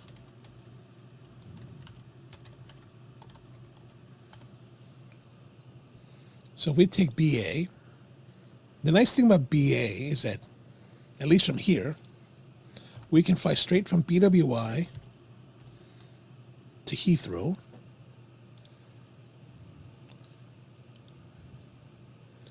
Again, we're going to leave on the 8th, come back the 10th.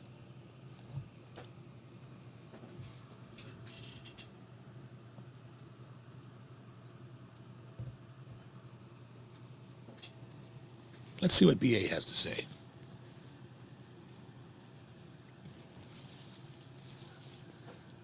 Okay, so that's got to be, that has to be one way, right? That's one way. 1830. So same time, 375. Oh yeah, see, look at this, so 491. Okay, we will come back on the 7th, the 5 p.m. because why leave early?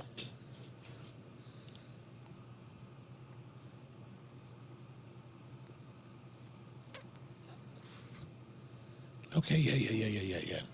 COVID, blah, blah, blah, blah. Ooh, 9. Oh, no, that's not right. That's with the hotel package. Where's the price for the total car? Oh, it is 900. 900, what?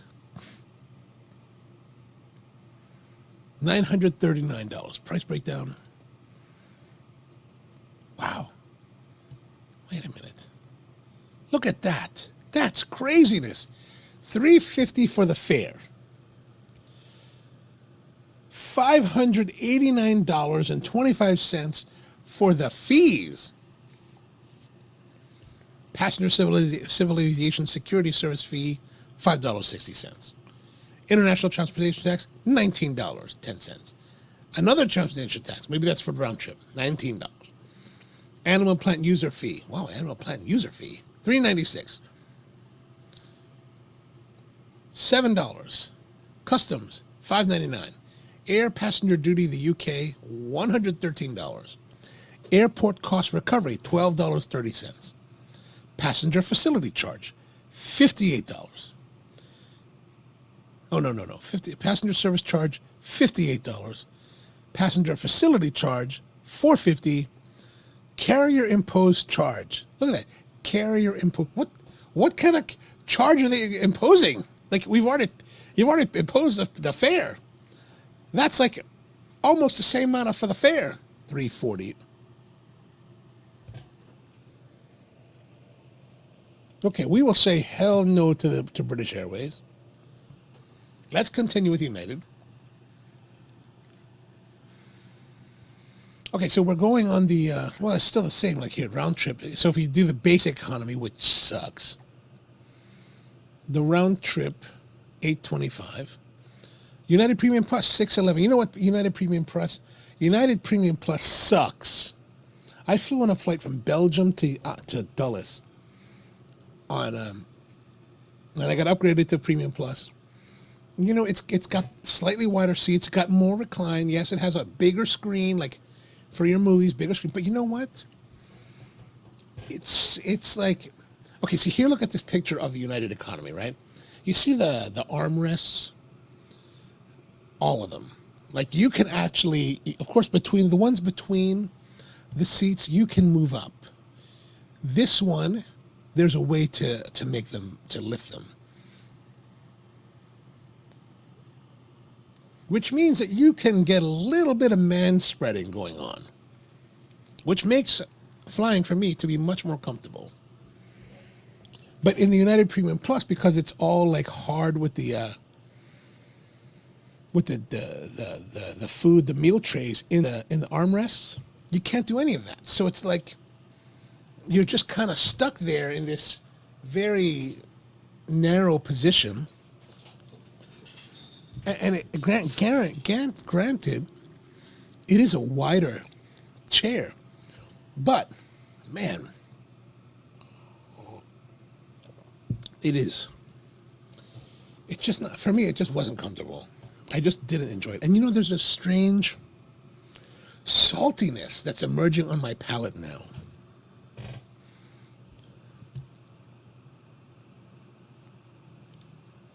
Okay, stay in economy.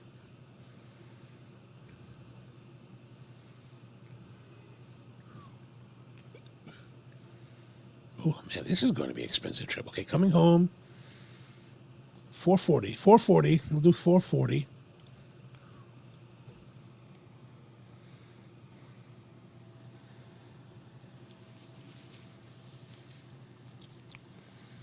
Continuous guests. I don't want to sign in. $1,065. Oh, that's expensive too. That's crazy. But here, at least in this case, United gives us a fare of $816. Taxes and fees, $249. So it's much, you know, it's more than BA. But yeah. And Dice says salt is from the fare. Yeah, it's definitely making me salty.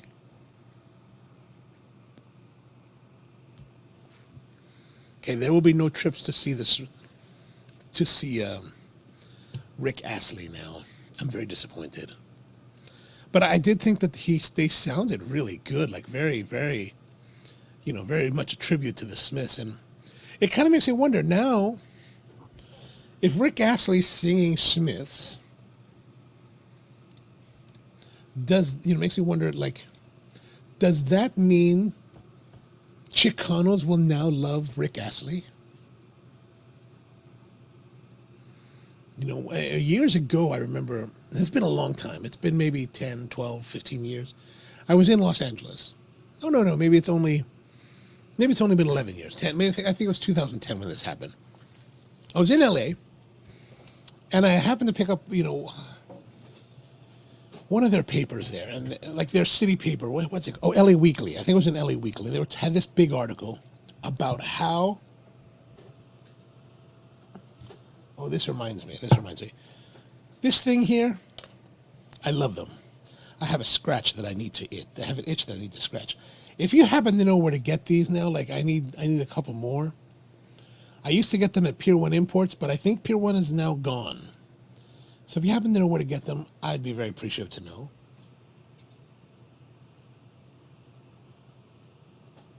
But anyway, so in this article, they're talking about how Chicanos, you know, those of Mexican descent that are from the LA region,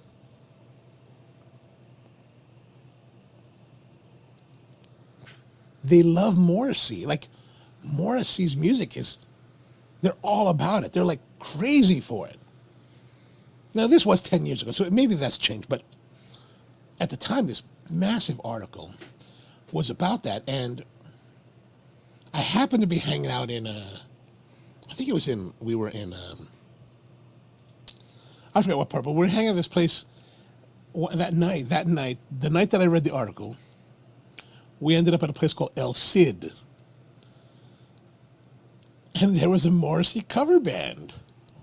And it was jam-packed, like it was packed. It was crazy. Like, we went in and we hung out for a while and like had a great time. You know, it's all Chicanos and they're all dressed up and it's all like loving Morrissey. It was really a great time. So it makes me wonder if after this tour or these two shows, will Rick Astley have a fan base amongst American Chicanos?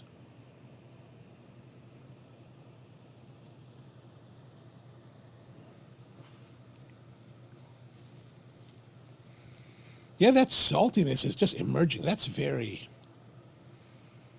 interesting.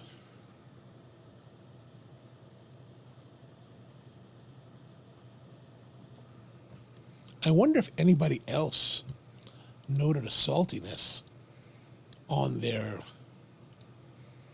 Let's have a look. So we're going to look at Blind Man's Puff. See what they had to say about it. Oh, this is their Churchill. Okay, so we'll look at a little bit of the Churchill, see if there might be something. Second, third, we're kind of more into the second and final third now. Finally getting a bit of a break here. Final third developed, there's a transition from flavor. Also, what's happening is it's creating a lot of juiciness on my palate. Like, I think that's part of the saltiness. Floral, maybe the floral. Metallic sharpness inside the band. Well, the band does have like this metallic. Maybe he's burning into the band. Don't smoke your band there, brother. No, nothing there on that. Cigar analysis from Cigar Sense. The Robusto, let's see.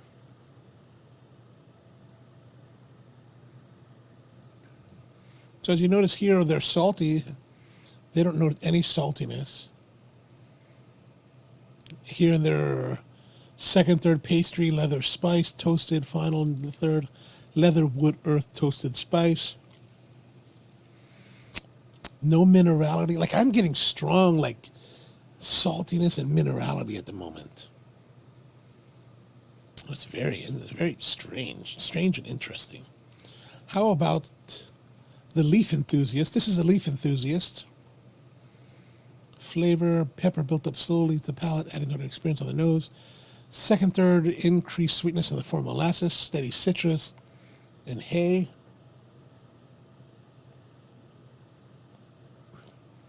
Last third, creamy, slightly sweet with molasses and citrus. Touch of grass. Man, it went from like creaminess to this salty mineral. Like, it's just like, bam, completely different. You know, complete change.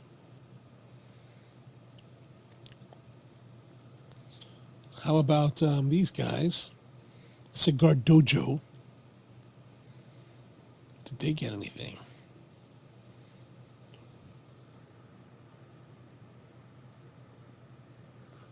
Cigar remains consistent as progresses. No increase in intensity. Yeah, until just these few moments, it had been very, very consistent. A lot of creaminess, a lot of smoothness, a lot of balance, complexity. But now suddenly it has taken a turn. Salt, minerality. Ooh, look at this. Sweet Thai basil note continues to creep in. Interesting.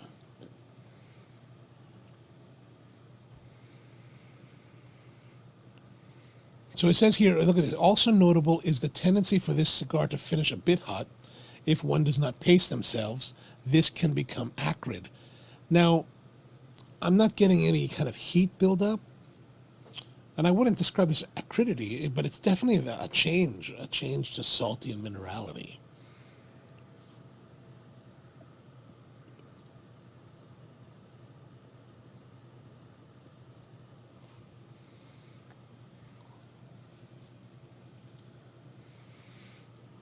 Man, just strangely bizarre in this respect. Did we look at here? Oh, Cigar Coop. Okay, let's see what Coop has to say. Maybe he had something similar. Final third, primary. The cedar notes were primary. Berry and pepper were close secondary notes, rounding out the flavor profile. Still a touch of herbal notes in the distant background, but cream notes are now dissipated. Yeah, so a couple of them noted that there's a dissipation of the creaminess, which is what I'm getting. But could it be herbal? I don't think so.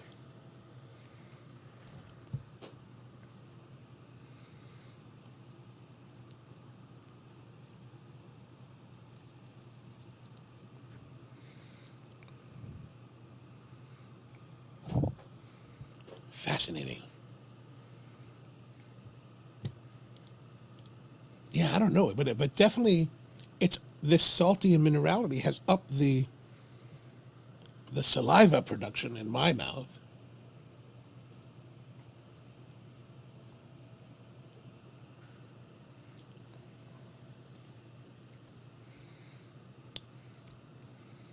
Wow, like that salty minerality is really like starting to become super dominant. Ah, Yasmina, what's going on? How are you?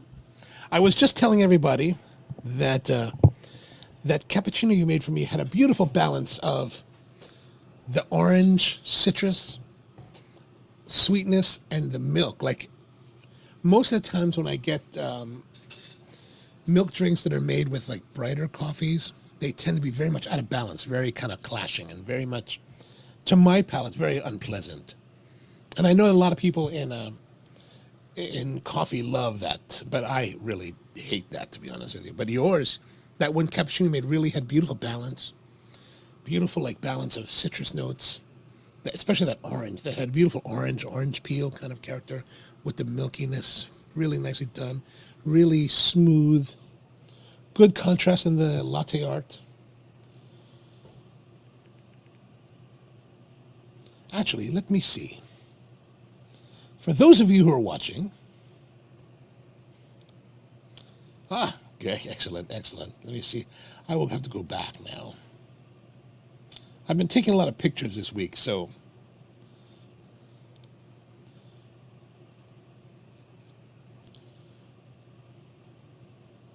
that's too far back.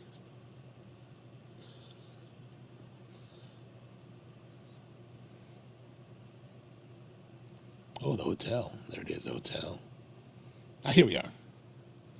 All right, so for those of you who want to see, this is the cappuccino she made. It's a little bit hard to tell the exposure is, but nice contrast, nice ring around there. Very much that Rosetta, kind of like a Rebel Alliance kind of a design. So Yasmina, I noted that you got laid off. Any developments since the last time we spoke? Find a new place to land?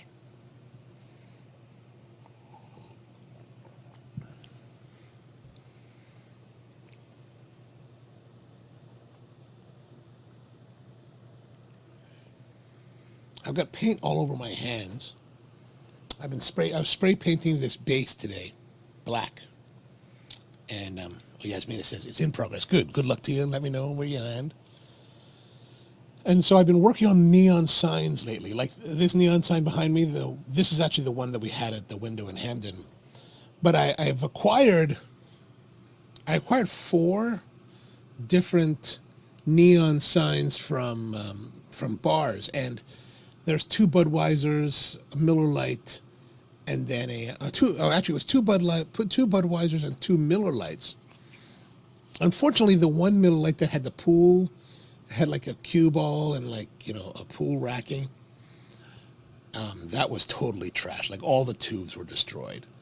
So what I've been doing is I've been cleaning them up and figuring out like which tube sets are still viable, and basically getting rid of all the damaged tubes, because, well, short of sending it out to the neon shop and seeing if they can redo it, it's really futile.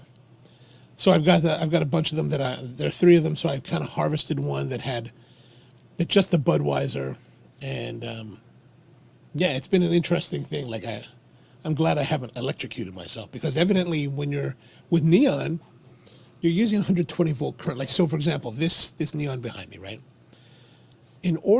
So you've got 120 current from the wall, but in order to excite the argon gas and mercury inside the glass tubes, you actually have to hit it with like 15,000 watts, something like that, 10,000 watts.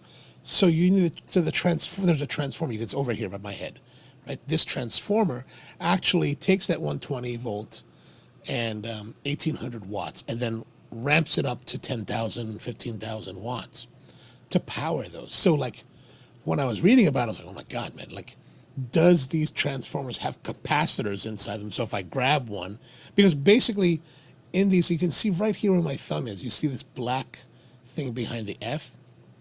Well, that's basically where the wires come together and they have a cap. That thing here is a cap. Oh, where is it? Oh, this way, right?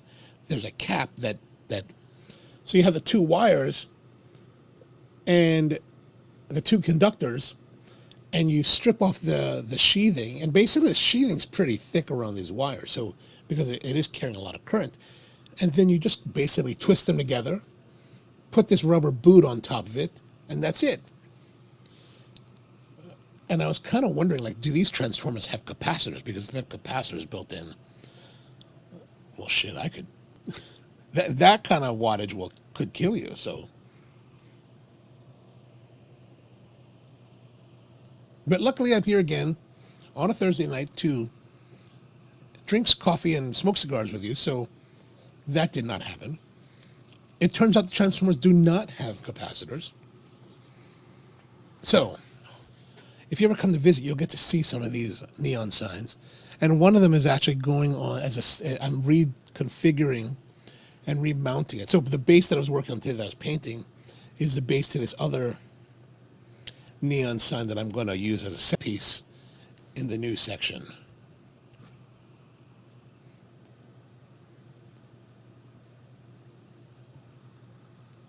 And also, if you're interested in more live streaming, in addition to this one that we do on Thursday night at 8 o'clock, on the Spro Coffee channel here on YouTube, I also do a coffee Q&A at 10 a.m. on Tuesday mornings.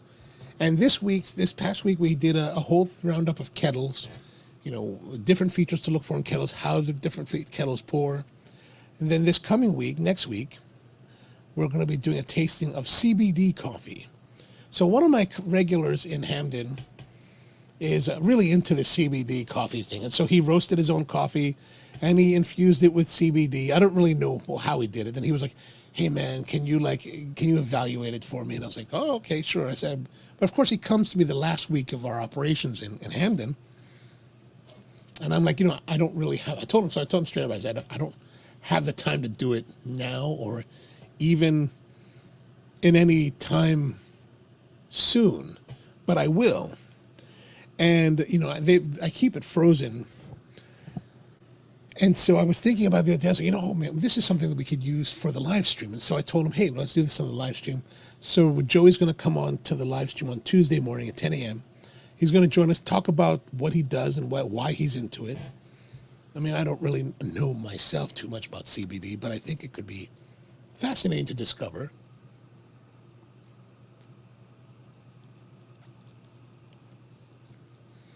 Yeah, actually, with all of this work with the transition that we've been doing, like I have a backlog of stuff, of coffees that I told the people that would evaluate for them. And my friends said, I showed you one on 2 weeks ago, the live stream from my friend down in Mexico, Alvaro Carrasco. He was asking me to look at his coffee. So I think in the next week or two, I'll finally get enough time to really sit down and do some sample roasting and really sit down and evaluate these coffees. And I think we'll make some videos with that too. So Don wants to know, what did you do end up doing after last week's show? Well, after the show ended, sometimes I'm really bad at this whole planning thing. Just because I get so focused on what I'm doing that like I'm so focused right now on getting everything ready here that it's like if the last time you were here, it looks completely different. Even Yasmina, the last time you were here, now it looks completely different than when you were here.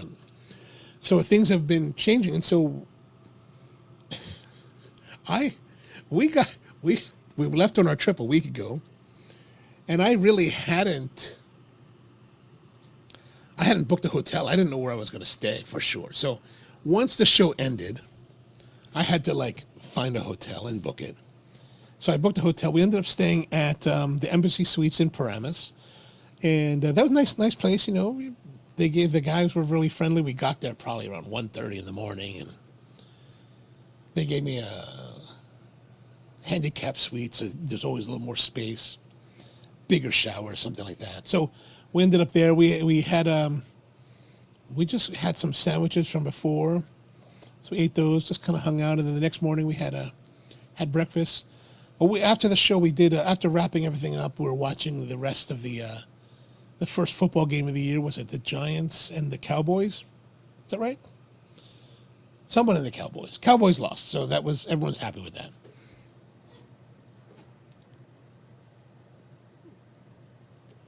Ooh. What time do you have to get up there, Rusty? And what time did you leave? You kind of took off. We finished it around 11, so you probably got out of there by 11:30. Oh yeah, you didn't get home till 12:30. Ooh, that's rough.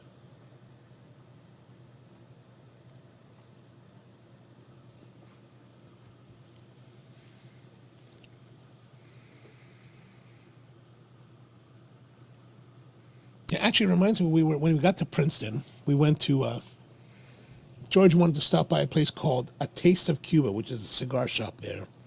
And that was kind of nice. We hung out there, went to see Yasmina. Actually, it was kind of interesting because as she's working, there's a whole line. It's real busy. And I was sitting there watching, and I was like, and I said to her, I said, hey, if you need any help, let me know. And actually, there was part of me that was like, oh, I would really love to help, because I hadn't thought about it, but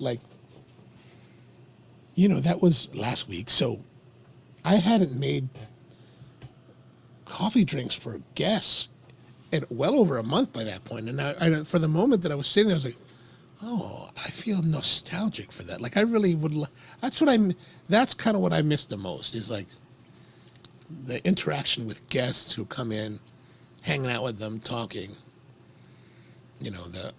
The logistics of operation, I don't necessarily miss. But the discussion with guests, I do miss that. That was always a good time. Bucks versus Cowboys. Oh yeah, Bucks versus Cowboys. Thank you. Oh, 11:40. Okay. Oh, not bad. In bed by 1. That's pretty fast. If I get home, man, I'm probably up for at least another hour or two. Just because I got to take that time to sit down, maybe watch some YouTube. Argue with someone on Facebook. Maybe watch, a television show or something. Growing old is mandatory. Growing up is optional.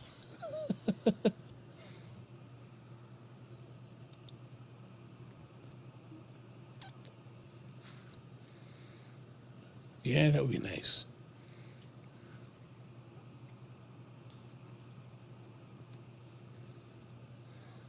So the cigar still, that saltiness and minerality is still there.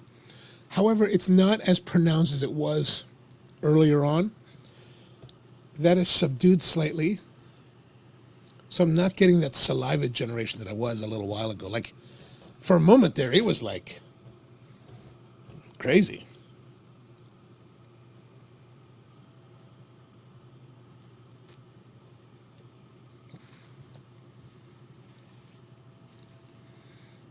But it's still there. It's still there. Very strange. All right. Here we are. The Gran Habano, blue in green, Gran Robusto. Really nice, creamy, balanced, enjoyable cigar. It's been doing very well until like the final third. It suddenly became salty and minerally. However, like I said earlier on, it kind of reminded me, there's some characteristics of the balance and the smoothness and the complexity that reminded me of the Imperial Jade, which is a very, very good thing. So would I buy it again? Yes. I'd want to try at least one more now, because this strange salty minerality in this final third is really just weird. But it was so good during the first 2/3 that I'd want to see it again, just to see if it's me or something else. So would I buy it again? Yes. Yes, I'm going to try it again. I'm glad you like that. I'm glad you like that. Now, while I could go on, I don't think I will, because, gosh, that saltiness really is kind of offensive now. Plus, we did the 3-hour broadcast last week. We won't do the 3-hour broadcast this week. We'll just slow down now. So don't forget, back again next week, Thursday, 8 p.m. And if you want some coffee stuff and to learn about CBD in your coffee, tune in to the Spro channel at 10 a.m. on Tuesday, where I'll be there talking CBD and coffee and anything else coffee. No cigars on Tuesday morning, because that's on the other channel. Other than that, yeah, thank you for tuning in. Really appreciate spending another week here on Thursday night. This night's sticky night. Salty where the sheath wasn't covering. Oh, I don't even know. I don't even know if I want to address that one. But thank you very much, and catch you next time. Really appreciate it. And yeah, if you're watching the replay, let me know your comments down below. Subscribe and all that kind of thing. And see you next week.